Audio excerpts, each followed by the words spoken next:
तो गाइस एक बार फिर से आप सबका स्वागत है मेरे चैनल पे। और जैसा कि आपको पता होगा my life as a loser का सीजन 1 खत्म हो चुका है, मतलब मैंने एक्सप्लेन कर दिया है पूरा। और उसी के लास्ट चैप्टर 53 में मैंने आप सबसे पूछा था कि उसका नेक्स्ट सीजन मुझे एक्सप्लेन करना चाहिए या फिर नहीं। और मुझे लगभग 1000 से भी ज्यादा कमेंट्स आए उस वीडियो पे, और उनमें से मोस्टली लोगों ने कहा है कि मुझे सीजन 2 एक्सप्लेन करना चाहिए। इसलिए आज हम बात करेंगे my life as a loser season 2 के चैप्टर 1 के बारे में। लेकिन मैं इस वीडियो का टाइटल लिखूंगा चैप्टर 54, क्योंकि सीजन 2 को मैं सीजन 1 वाली ही प्लेलिस्ट में डालने वाला हूँ। तो खैर गाइस, पिछले सीजन में हमने देखा था एंचोल ने जीनू की जिंदगी को ठीक करने के लिए काफी ज्यादा मेहनत करी होती है। साथ ही साथ में जीनू किम की बॉडी के अंदर रह के उसने अपनी ही टांग तोड़ दी होती है, जिस वजह से बेचारे एंचोल का MMA में फ्यूचर खत्म हो चुका होता है, क्योंकि टूटे हुए पैर के साथ वो MMA नहीं कर सकता। यानी कि जीनू को आबाद करके वो खुद बर्बाद हो चुका होता है। हालांकि अपनी लाइफ के ऊपर उसने एक बुक भी लिखी होती है, जिस वजह से वो एक बहुत ही खतरनाक ऑथर बन जाता है। लेकिन ये बुक वगैरह लिखना एंचोल की चॉइस कभी भी हुआ नहीं करती थी। एंचोल हमेशा से दिल से यही चाहता था कि वो एक MMA फाइटर बने। लेकिन जैसे जैसे टाइमलाइन आगे बढ़ती है तो एंचोल को एज अ राइटर ही काम करना पड़ता है, यानी कि ऑथर। एंचोल का दिन भर का काम यही होता है, वो एक जगह पे बैठा हुआ होता है और नई नई स्टोरीज लिख रहा होता है या फिर कुछ कवर पेजेस बना रहा होता है। और अब एंचोल पहले जैसा फिट इंसान भी नहीं रहता। एंचोल बेचारा काफी ज्यादा मोटा हो चुका होता है। उसको देख के ऐसा लगता है जैसे वो प्रेग्नेंट हो चुका है, और अपने कंप्यूटर में काम करते करते खुद से बोल रहा होता है, मेरी जिंदगी की वाट लग चुकी है,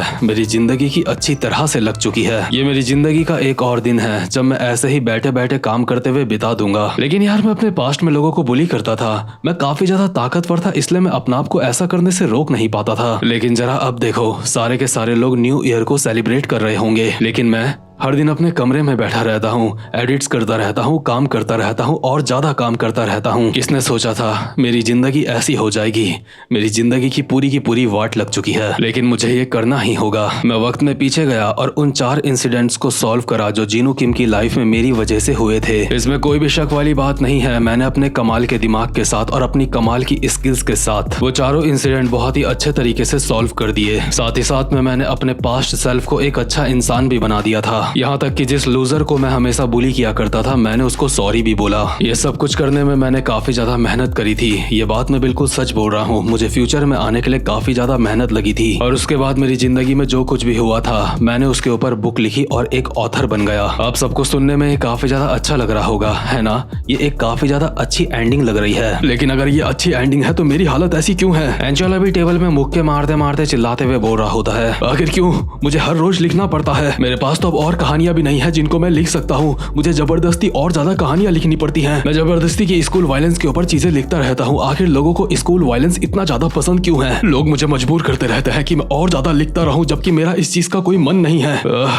मुझे समझ नहीं आ रहा है अब मैं क्या करूं। मुझे नहीं पता जबरदस्ती कोई स्टोरी कैसे लिखी जाती है। मैं एक वॉरियर हूँ और आज एक वॉरियर को कहानियां लिखनी पड़ रही हैं। उसके ऐसे दिन आ चुके हैं। पिछले 3 दिनों से मैं सोया नहीं हूँ और लगातार बस लिखे जा रहा हूँ। एंचोल पहले से ही अपनी जिंदगी से काफी ज्यादा दुखी होता है। इतने में ही उसके मॉनिटर पे एक एरर आ जाता है, जिस वजह से एंचोल का इतना दिमाग खराब हो रहा होता है कि अगर इस मॉनिटर की जगह कोई इंसान होता तो एंचोल उसको बहुत ज्यादा मारता। इसलिए एंचोल पावर ऑन ऑफ बार बार करके देखता रहता है, शायद इस चीज से एरर दूर हो जाए। लेकिन इससे और ज्यादा चीजें खराब हो जाती है। एंचोल ने अब तक जितना काम करा था वो सारा का सारा बर्बाद हो चुका होता है, क्योंकि उसका कंप्यूटर बंद हो चुका होता है। और ऊपर से एंचोल ने अब तक जितना भी काम करा था, काफी ज्यादा घंटों का 3 दिनों से जो वो काम कर रहा था, वो सेव भी नहीं होता। एंचोल का सच में काफी दिमाग खराब हो चुका होता है, इसलिए वो अपनी जगह से उठता है और कहता है, मेरा दिमाग खराब हो चुका है, आखिर मेरी सिगरेट्स कहाँ हैं? साथ ही साथ में एंचोल खुद को शीशे में देखते हुए कहता है, मेरा वजन अब पहले से भी काफी ज्यादा बढ़ चुका है। शायद ये इसलिए हुआ है क्योंकि मैं पूरे दिन भर बस बैठा रहता हूँ और कंप्यूटर के आगे बस काम करता रहता हूँ। मैं अपनी आंखों में वो शेर वाली बात अब भी देख सकता हूँ जो किसी टाइम पे पूरी दुनिया पे राज किया करती थी। इतनी ताकत थी मुझ में, लेकिन मेरा शरीर अभी मुझे शुल्गी की याद दिलाता है। मैं बिल्कुल अभी एक आलू की तरह बन चुका हूँ।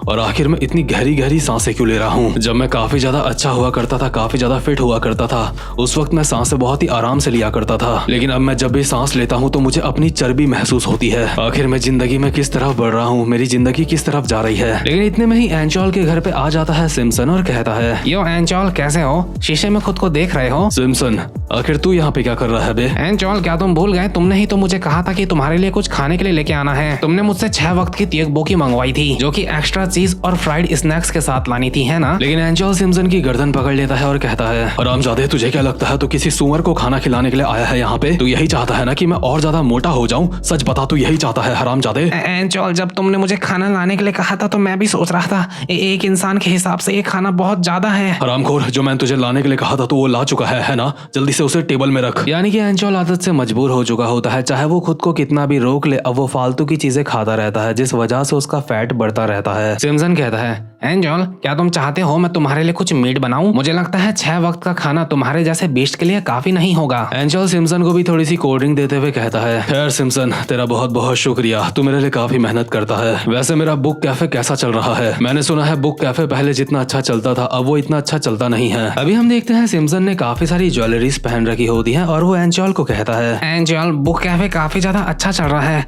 और हाँ, मैंने बुक कैफे से कोई भी पैसे नहीं चुराए है ना? एंजल कहता है, तो हरामजादे, तू अब पैसे भी चोरी करने लग गया बुक कैफे से? यानी कि बुक कैफे का इंचार्ज सिम्सन के पास होता है और सिम्सन वहाँ के पैसे फालतू में उड़ा रहा होता है, ऐश कर रहा होता है ये। लेकिन सिम्सन कहता है, क्या तुम मेरे ऊपर इल्जाम लगा रहे हो?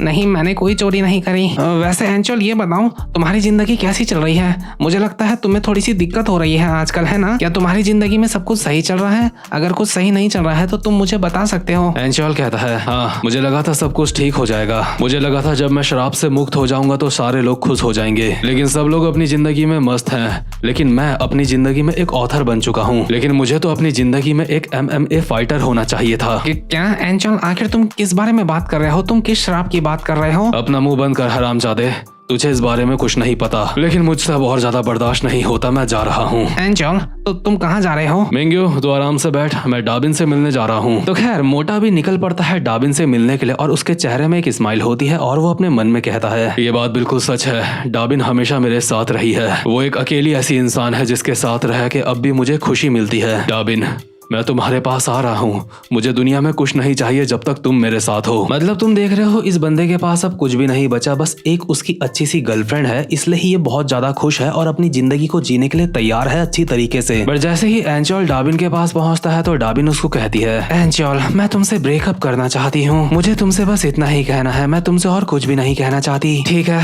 मैं जा रही हूँ। और इतना कह के डाबिन यहाँ से जाने लगती है और एंजल उसको बोल रहा होता है, डाबिन रुक जाओ, आखिर तुम ये क्या बोल रही हो? तो तुम मेरे साथ मजाक कर रही हो, है ना? कि क्या तुम मुझसे ब्रेकअप इसलिए कर रही हो क्योंकि मैंने पूरा का पूरा स्ट्रॉबेरी केक खा लिया था? नहीं एंजल, मैं भी कोई मजाक नहीं कर रही हूँ, मैं तुमसे सच में ब्रेकअप कर रही हूँ, मैं जा रही हूँ। लेकिन डाबिन, तुम ऐसा क्यों कर रही हो? कम से कम मुझे इस चीज की वजह तो बताओ, तुम मुझसे इस तरीके से ब्रेकअप नहीं कर सकती। क्यों ना हम दो हाथ करके इस मामले को निपटाएं? डाबिन, तुम ऐसे नहीं जा सकती। कम से कम मुझे ये तो बताओ कि अचानक से तुम्हें क्या हो गया है? अचानक से तुम मुझसे ब्रेकअप क्यों कर रही हो? अभी मुझे तुम्हारी सबसे ज्यादा जरूरत है। लेकिन डाबिन जाते जाते कहती है, हो सकता है कि तुम्हें लग रहा हो कि मैं अचानक से तुमसे ब्रेकअप कर रही हूँ, लेकिन मैंने अपना मन बहुत समय पहले बना लिया था। मैं देख पा रही हूँ काफी समय से तुम अपना ध्यान नहीं रख रहे हो, तुम बस पूरे दिन बस बैठ के काम करते रहते हो और कुछ भी नहीं। साथ ही साथ में तुम मुझे भी थोड़ा सा भी वक्त नहीं दे पाते, और उससे भी बड़ी बात, अब जब मैं तुम्हें कभी भी देखती हूँ तो तुम्हारे पीछे मुझे कोई भी बीस्ट नजर नहीं आता है। अब ध्यान से एक जगह पे बैठ के इसके बारे में सोचता रहियो। Goodbye. और ये सारी चीजों से एंजल को बहुत बड़ा झटका लगा होता है और एंजल ग्रेविटी के फोर्स के साथ सीधा जमीन में बैठ जाता है और उसका पेट टेबल में टकराता है और पीछे से आवाज आ रही होती है, सर अपने पेट से टेबल पे मत मारिए। लेकिन एंजल बेचारी की जिंदगी में तो अब कुछ भी नहीं बचा होता और वो अपने मन में बोल रहा होता है, आखिर मुझसे क्या गलती हो गई? मैंने अपनी जिंदगी में क्या गलत करा? क्या मेरी जिंदगी में सारी चीजें तब खराब होना शुरू हुई थी जब मुझे श्राप मिला था और मुझे पास्ट में भेज दिया गया था जीनो किम की बॉडी के अंदर? या फिर मेरी जिंदगी तब खराब होना शुरू हो गई थी जब मैं लोगों को बुली करता था स्कूल में? या फिर मेरी जिंदगी उस वक्त खराब हुई थी जब मैंने खुद ही अपना पैर तोड़ दिया था? इसके अलावा मेरे दिमाग में और कोई बात नहीं आ रही है। आखिर मेरी जिंदगी इतनी ज्यादा बेकार क्यों हो गई है? बट इतने में ही एंजल की नाक से खून भी टपकने लगता है और वो अपने मन में कहता है, क्या मेरी नाक से खून निकल रहा है? अरे हाँ, मैं तो भूल ही गया, पिछली 2 रातों से मैं सोया नहीं हूँ। और इसी के साथ एंजल जमीन में गिर जाता है और बिल्कुल भी हिल नहीं पा रहा होता। साथ ही साथ में अपने मन में कहता है, आखिर मेरा सर इतना ज्यादा दर्द क्यों हो रहा है?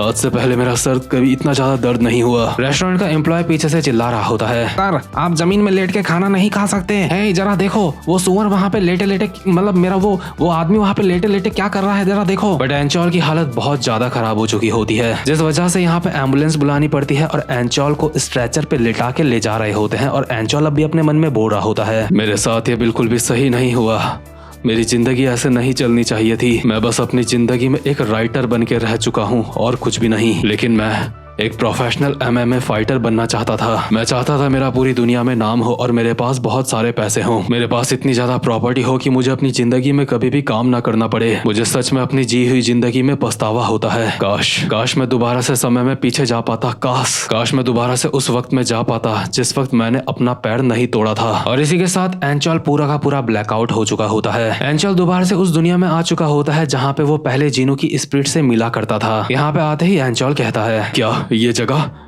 जगह में तो पहले मैं आ रखा हूँ। ओए जीनू, तो तूने मुझे यहाँ पे बुलाया है ना? मैंने सही कहा ना? जीनू, तेरा बहुत बहुत शुक्रिया मुझे यहाँ पे बुलाने के लिए। क्या तू मुझे दोबारा से पास्ट में भेज रहा है? मैं दोबारा से पास्ट में जा रहा हूँ, है ना? अबे साले कहाँ गया? जवाब क्यों नहीं देता? जीनू, तू मुझे जवाब क्यों नहीं देता? तू यहीं पे है ना? मेरे सामने आ। कोई बात नहीं, तुझे आना है तो आ, मैं तो चला। तूने अपना मौका खो दिया है मेरे साथ आने का। मैं दोबारा से पास्ट में जाके MMA फाइटर बनूंगा और अपनी जिंदगी दोबारा से स्टार्ट करूंगा। इसलिए एंचॉल मोटा इस सपनों की दुनिया से बाहर जंप मार देता है, इस उम्मीद में कि वो पास्ट में वापस चला जाएगा और अपनी जिंदगी को ठीक कर देगा। और इसके बाद एंचॉल की जैसे ही दोबारा आंखें खुलती हैं तो वो देखता है अपनी क्लासरूम की सीलिंग। और अभी एंचॉल को काफी सारे स्टूडेंट्स घूर घूर के देख रहे होते हैं। एंचॉल कहता है, क्या ये जगह तो जानी पहचानी लग रही है। बहुत बढ़िया, लगता है मैं वक्त में वापस आ चुका हूँ। लेकिन आखिर मैं जमीन में क्यों पड़ा हूँ? मैं यहाँ पे क्या कर रहा हूँ? एक मिनट, मैं जमीन में पड़ा खुद को कैसे देख पा रहा हूँ? ये तो मैं हूँ पास्ट वाला जो कि काफी ज्यादा हैंडसम है। मैं भी अपने आप को देख पा रहा हूँ। इसका मतलब मैं दोबारा से जीनू किम की बॉडी के अंदर आ चुका हूँ। आखिर साला मैं दोबारा से जीनू किम की बॉडी के अंदर क्यों आ चुका हूँ? अब मुझे क्या करना चाहिए? मैं तो दोबारा से यहाँ पे आ चुका हूँ। अरे हाँ, मुझे याद आया, इस वक्त ही मैंने अपना पैर तोड़ दिया था। मुझे बस इतना करना है कि अपना पैर नहीं तोड़ना, क्योंकि जब मेरा पैर टूट गया था इसी वजह से मैं एक ऑथर बना था। इसलिए एंचॉल जो जीनू किम की बॉडी के अंदर होता है अपने ही पास्ट सेल्फ का पैर छोड़ देता है, उसे तोड़ता नहीं है और काफी ज्यादा खुश होकर कहता है, यस, प्रॉब्लम सॉल्व हो चुकी है। मेरा पैर अभी बिल्कुल ठीक है। इसका मतलब अब मुझे फ्यूचर में एक राइटर नहीं बनना पड़ेगा, मैं दोबारा से MMA फाइटर बन सकता हूँ। ओए जीनू की आत्मा, तू कहाँ पे है? तू इसीलिए मुझे वापस लेके आया था, है ना? ठीक है, यहाँ पे आके मुझे जो काम करना था मैंने कर लिया है। अब मुझे जल्दी से वापस फ्यूचर में भेज दे जीनू। लेकिन एंचॉल फ्यूचर में वापस नहीं जा पा रहा होता और उसके अगल बगल के बंदों को कहता है, ओए, क्या तुम में से किसी ने यहाँ पे एक सफेद सफेद सा उड़ता हुआ बादल देखा है? एंचॉल के अगल बगल के बंदे कहते हैं, क्या सफेद सा बादल? क्या इसको ऐसा लगता है कि ये किसी गेम के अंदर है? इतने में ही एंचॉल को अपने पीछे से वॉइस आती है एक और उसको पता चल जाता है कि ये जीनू किम की वॉइस है। मतलब कि वॉइस तो वैसी नहीं होती बट टोन वैसी ही होती है। यानी कि जो पास्ट एंचॉल होता है वो अपनी जगह पे उठता है और कहता है, आखिर ये सब कुछ क्या चल रहा है? क्या मैं कोई सपना देख रहा हूँ? मैं अपने सामने खुद को देख पा रहा हूँ। नहीं, ऐसा नहीं हो सकता। इसका मतलब तू मैं हूँ। यानी कि मामला भी बहुत ज्यादा खराब हो चुका होता है। अभी एंचॉल की बॉडी के अंदर जीनू आ चुका होता है और जीनू की बॉडी के अंदर एंचॉल आ चुका होता है। यानी कि पास्ट और फ्यूचर एंचॉल वाला कॉन्सेप्ट ही खत्म हो चुका है। अभी ये दोनों ही एक दूसरे की बॉडी के अंदर आ चुके हैं। इन्होंने बॉडी एक्सचेंज कर ली है और ऑब्वियसली ये दोनों अभी एक दूसरे को देख के हक्के बक्के हो चुके होते हैं, क्योंकि इन्होंने ऐसा कभी नहीं सोचा था। एंचॉल तो पास्ट में इसलिए आना चाहता था क्योंकि उसे एक MMA फाइटर बनना था, बट एंचॉल की बॉडी के अंदर अभी एक लूजर है और इनकी जिंदगी दोबारा से उस पास्ट में आ चुकी है जो इन्होंने पहले जिया था, खासकर की फ्यूचर एंचॉल ने जो जिया था। यानी कि चीजें यहाँ से काफी ज्यादा खतरनाक हो चुकी है। हमें अलग पर्सपेक्टिव से अब सारी की सारी चीजें दिखाई जाएंगी और यकीन मानो ये वाला सीजन पिछले वाले से भी अच्छा होने वाला है। तो खैर इसी के साथ ये वाला चैप्टर यहीं पे खत्म होता है। अब मैं मिलता हूँ आपसे अपनी नेक्स्ट वीडियो में, तब तक के लिए गुड बाय।